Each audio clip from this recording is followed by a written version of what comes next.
Halo sahabat, kembali lagi di channel Novel Audio. Jadi di video kali ini saya akan kembali melanjutkan cerita Suami Mudaku episode 43. Pukul 10 malam, apartemen Bella. Apa? Lukas sudah bertunangan? Tanya Kristal melotot tak percaya. Bella hanya mengangguk. Mengambil tisu, membersihkan hidungnya yang mengeluarkan ingus akibat terlalu banyak menangis. Brencek, umpat Kristal meninju sofa yang diduduki mereka saat ini. Aku akan membunuhnya jika dia di hadapanku. Kristal mengapalkan tangannya. Bella hanya diam, tak tahu harus berbuat seperti apa lagi. Tubuhnya benar-benar lelah saat ini. Hati, pikiran, dan seluruh badannya merasakan sakit sejak tadi. Di dalam pikiran Bella hanyalah ingin segera mengistirahatkan tubuhnya setelah kejadian yang membuatnya sedikit terguncang. Suara ponsel kembali terdengar. Bukannya mengangkat telepon, Kristal malah membiarkan ponselnya yang terus berbunyi. "Aku akan menginap," ucap Kristal tiba-tiba. Bella tersenyum lembut mengelus rambut Kristal. Sebenarnya Bella paham akan masalah yang dihadapi Kristal pada ayahnya. Dari dulu orang tua Kristal tidak pernah menyukai kehadiran Bella di samping anaknya.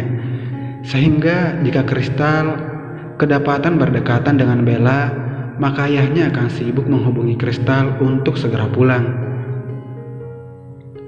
Mungkin karena foto mereka berdua di pesta yang sudah tersebar di dunia maya, sehingga ayahnya menghubungi Kristal terus-menerus. Namun, sudah berapa banyak colotehan yang Kristal dapatkan dari orang tuanya.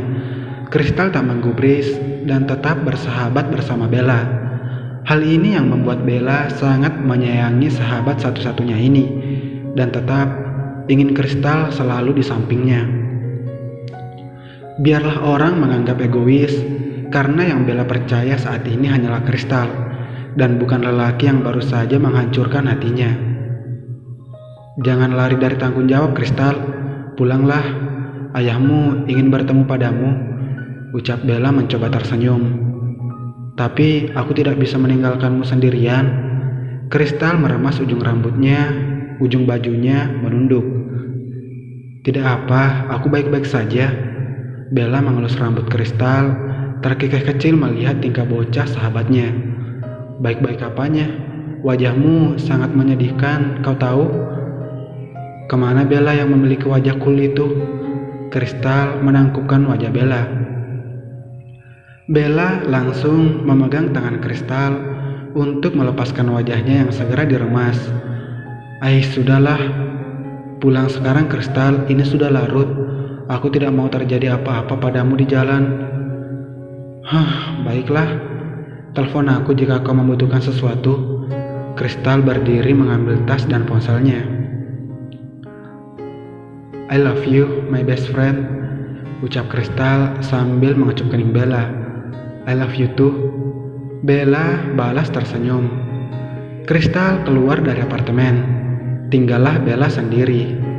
Menguap lebar, Bella mulai melangkahkan kakinya menuju kamar mandi untuk membersihkan make up dan berganti pakaian. Setelah 20 menit, Bella keluar dengan pakaian tidurnya.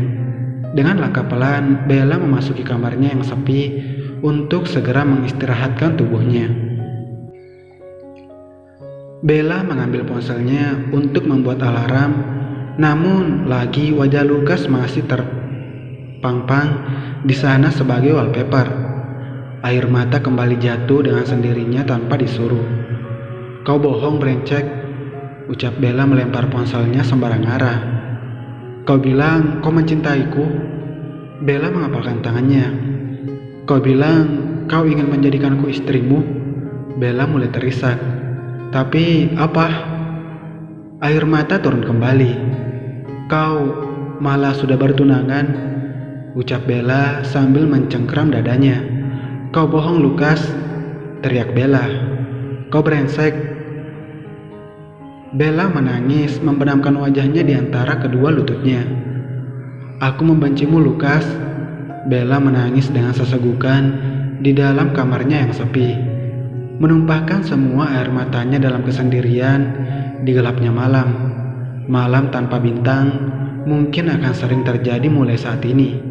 Bella terus menangis hingga tanpa sadar ia sudah tertidur. Pukul 1 pagi. Jam menunjukkan pukul 1 pagi. Sudah 2 jam lamanya Lukas berdiri di depan pintu apartemen Bella. Ketika Kristal pulang, Lukas sebenarnya sudah berada di sana. Namun ia masih bersembunyi menghindari amukan dari sahabat Bella itu. Lukas memanjat paspor pintu apartemen Bella dan berhasil. Pintu terbuka. Lukas perlahan masuk ke dalam apartemen Bella, lalu menutup pintunya kembali.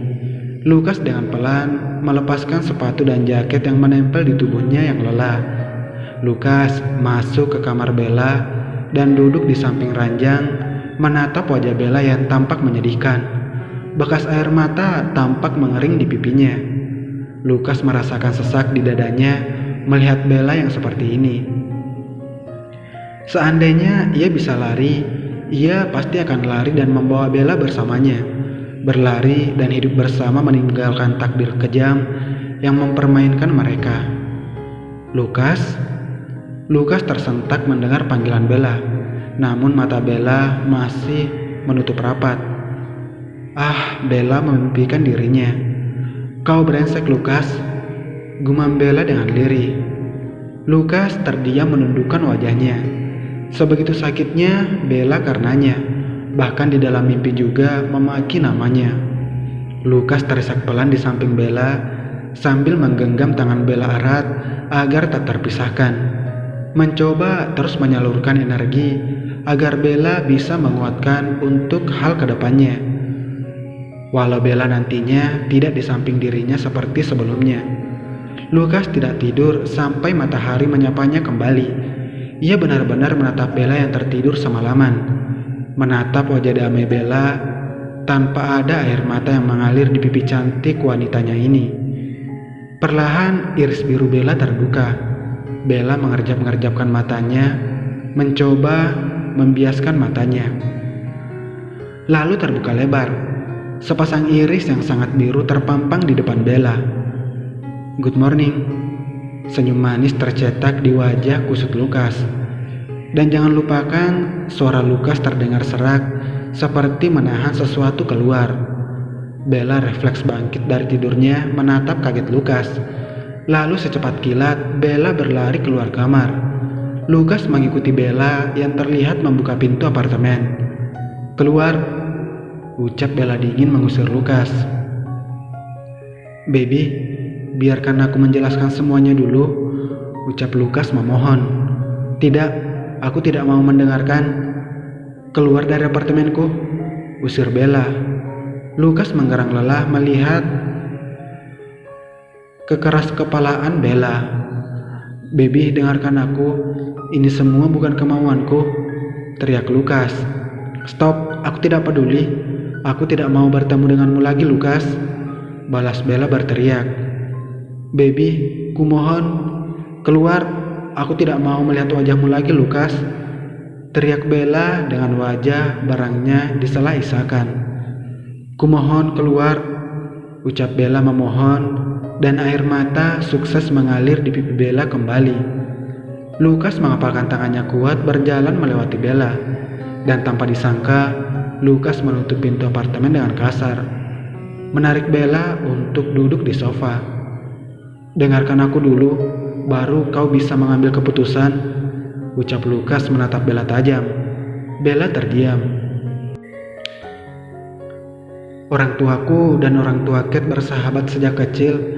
Mereka membuat perjodohan kuno ini kepadaku.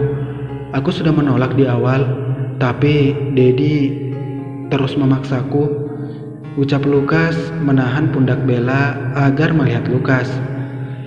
Dan akhirnya Daddy membuat semuanya sesuai kendalinya tanpa menunggu keputusanku. Apa yang harus aku lakukan? Bella menatap mata Lukas yang seakan-akan menunjukkan keputusasaan. Dia bahkan membuat pertunangan ini di rumah. Aku memohon padanya untuk tidak membocorkan hal ini ke publik, tapi dia bahkan bertindak sesuai kemauannya semalam. Suara Lukas mulai parau. Aku benar-benar tidak mengetahui ini, dan aku sungguh tidak menginginkan hal ini. Bella, aku mohon percayalah, perasaanku padamu benar-benar tulus dan tidak main-main, ucap Lukas menatap Bella dengan memohon. Lukas mengambil tangan Bella untuk diletakkan di kepalanya. Aku bahkan bersumpah bahwa aku benar-benar mencintaimu, ucap Lukas mencoba terus meyakinkan Bella. Bella menarik tangannya, berbalik membelakangi Lukas. Mengusap air mata yang keluar kembali, Bella mencoba tetap terlihat kuat. Kenapa kau tidak bilang di awal jika kau sudah bertunangan? Ucap Bella masih membelakangi Lukas. Kenapa kau berucap manis dan terus menggodaku, padahal kau milik orang lain? Teriak Bella keras. Kenapa kau mengucapkan kata cinta kepadaku? Bella berbalik menatap Lukas tajam. Dan kenapa kita harus berjumpa? Ucap Bella pelan, air mata meluncur dengan perlahan. Bella menghapus kasar air matanya kembali, lalu menatap Lukas dengan mata yang memancarkan kebencian. Jika aku ingin memilih takdirku, aku lebih baik mati jika harus berjumpa denganmu, Lukas, ucap Bella tegas. Lukas terdiam, hatinya terasa mati saat ini, dan tatapan Bella kepadanya itu bukan tatapan yang biasanya Lukas lihat. Maafkan aku, baby. Aku juga tidak ingin hal ini. Stop, aku tidak peduli lagi padamu. Bella memotong ucapan Lukas dengan cepat. Pergilah. Bella berbalik tak ingin menatap Lukas. Lukas terdiam melihat punggung Bella yang biasanya selalu dia peluk, kini tampak jauh, padahal saat ini mereka saling berdekatan. Lukas terkekeh pilu, menangisi takdir yang benar-benar kejam padanya. Percayalah padaku, perasaanku benar-benar tulus, ucap Lukas parau sambil terkekeh pilu.